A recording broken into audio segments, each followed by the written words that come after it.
It's the 5th time I stand on this shore, the Cuban shore, looking out at that distant horizon, believing again that I'm going to make it all the way across that vast, dangerous wilderness of an ocean.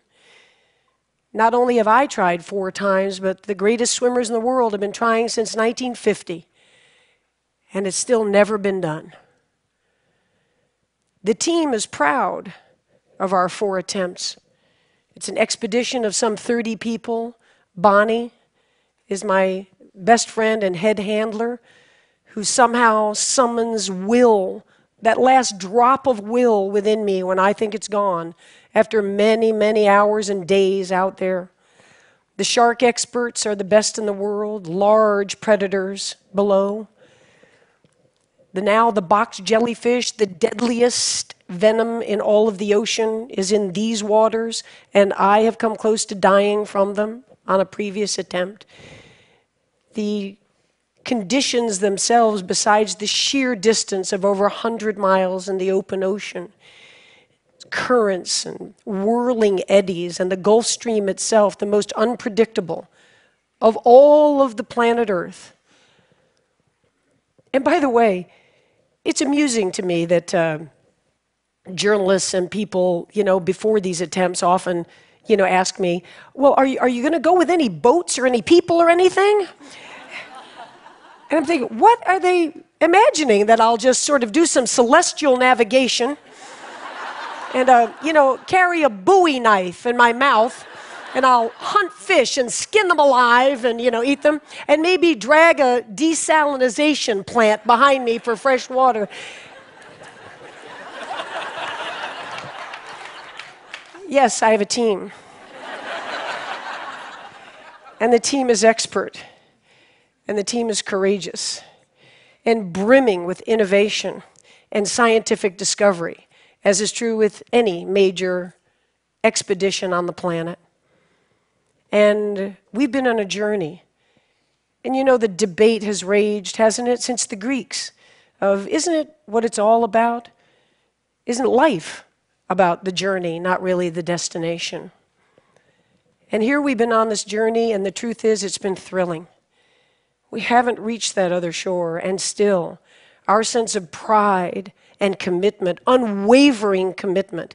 When I turned 60, the dream was still alive from having tried this in my 20s and dreamed it and imagined it. The most famous body of water on the earth today, I imagine, Cuba to Florida. And it was deep in my soul. And when I turned 60, it wasn't so much about the athletic accomplishment. It wasn't the sort of ego of, I want to be the first. That's always there, and it's undeniable. But it was deeper. It was, how much life is there left? Let's face it, we're all on a one-way street, aren't we? And what are we going to do? What are we going to do as we go forward to have no regrets looking back? And all this past year in training, I had that Teddy Roosevelt quote, to paraphrase it, floating around in my brain, and it says, you go ahead.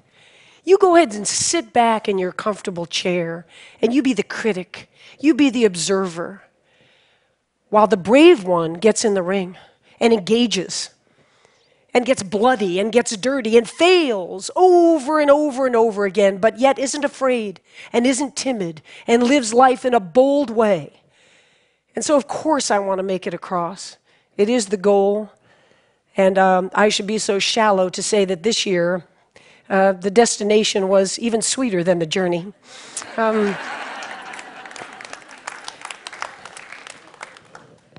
But the journey itself was worthwhile taking. And at this point, by this summer, everybody, scientists, sports scientists, endurance experts, neurologists, my own team, Bonnie, said it's impossible. It just simply can't be done. And Bonnie said to me, but if you're going to take the journey, I'm going to see you through to the end of it. So I'll be there. And now we're there.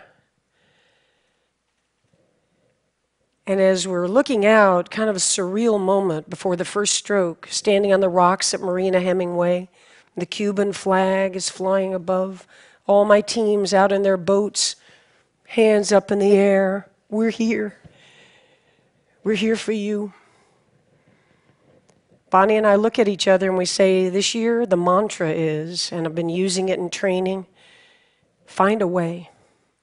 You have a dream, and you have obstacles in front of you, as we all do. None of us ever get through this life without heartache, without turmoil. And if you believe and you have faith, and you can get knocked down and get back up again, and you believe in perseverance as a great human quality, you find your way. And Bonnie grabbed my shoulders and she said, let's find our way to Florida.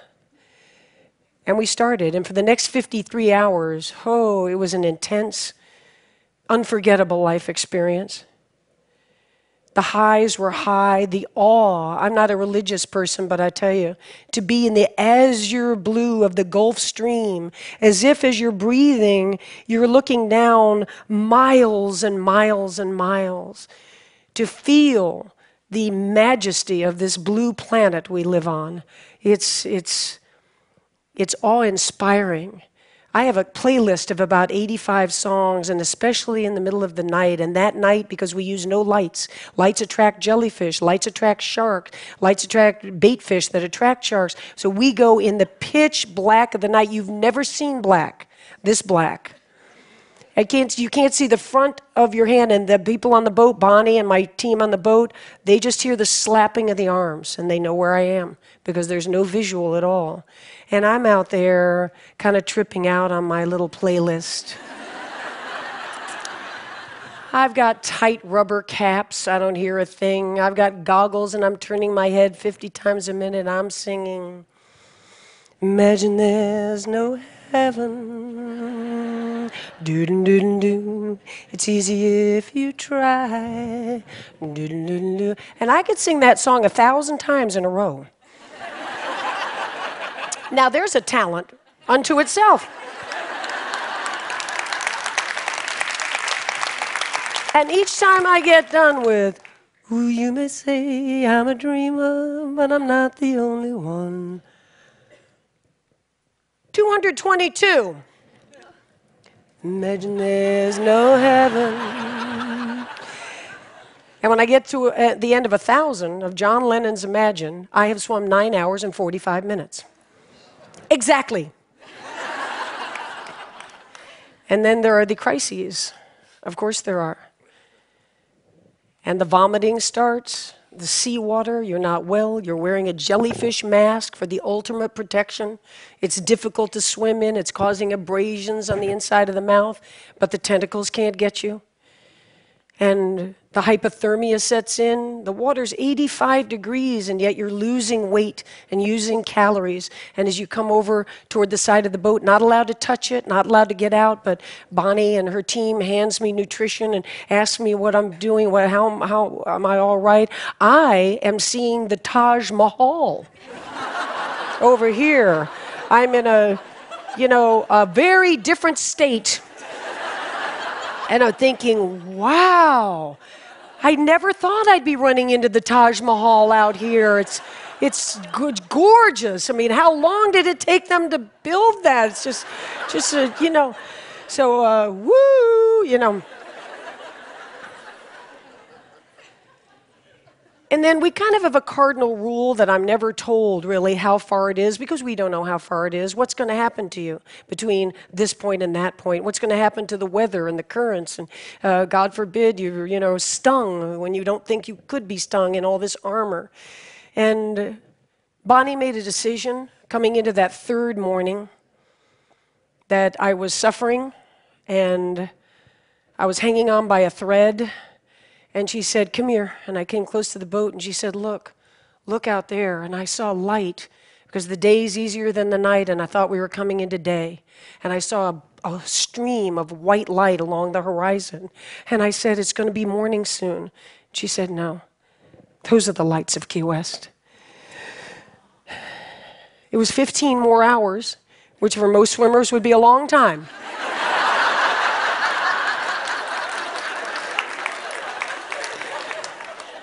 You have no idea how many 15-hour training swims I had done. So here we go, and I somehow, without a decision, went into no counting of strokes and no singing and no quoting Stephen Hawking and the, parameters of the universe. I just went into thinking about this dream and why and how. And as I said, when I turned 60, it wasn't about that concrete, can you do it? That's the everyday machinations. That's the discipline, and it's the preparation. And there's a pride in that. But I decided to think as I went along about, the phrase usually is reaching for the stars. And in my case, it's reaching for the horizon. And when you reach for the horizon, as I've proven, you may not get there. But what a tremendous build of character and spirit that you lay down. What a foundation you lay down in reaching for those horizons. And now the shore is coming. And there's just a little part of me that's sad. The epic journey is going to be over. So many people come up to me now and say, "What's next?" We love that. That little tracker that was on the computer, when are you going to do the next one? We just can't wait to follow the next one. Well, they were just there for 53 hours. And I was there for years. And so there won't be another epic journey in the ocean, but the point is, and the point was, that every day of our lives is epic.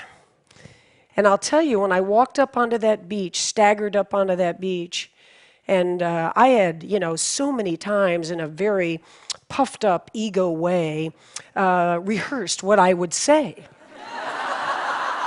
on the beach. When Bonnie thought that the back of my throat was swelling up, and she brought the medical team over to our boat to say, that she's really beginning to have trouble breathing. Another 12, 24 hours in the salt water, the whole thing. And I just thought in my hallucinatory moment that I heard the word tracheotomy.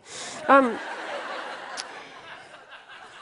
Bonnie said to the doctor, "I'm not worried about her not breathing. If she can't talk when she gets to the shore, she's going to be pissed off."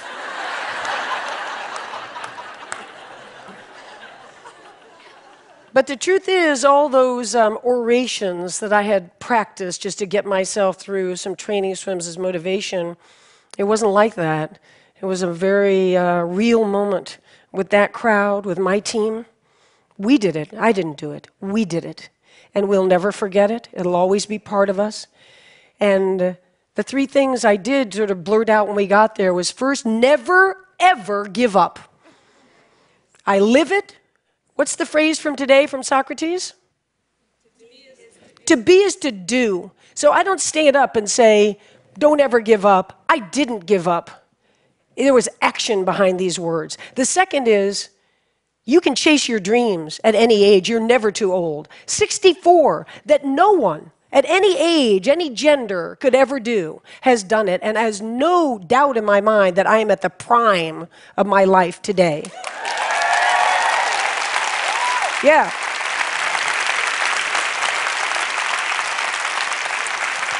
Thank you. And the third thing I said on that beach was, it looks like the most solitary endeavor in the world, and in many ways, of course, it is. And in other ways, and the most important ways, it's a team. And if you think I'm a badass, you want to meet Bonnie. Bonnie, where are you? Where are you? There's Bonnie Stoll, my buddy. The Henry David Thoreau quote goes, "When you achieve your dreams, it's not so much what you get as who you have become in achieving them."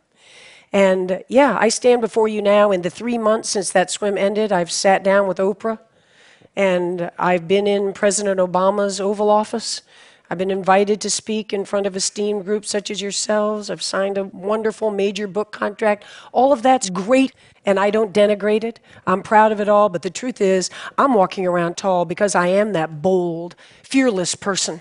And I will be every day until it's time for these days to be done. Thank you very much and enjoy the conference. Thank you. Thank you. Thank you.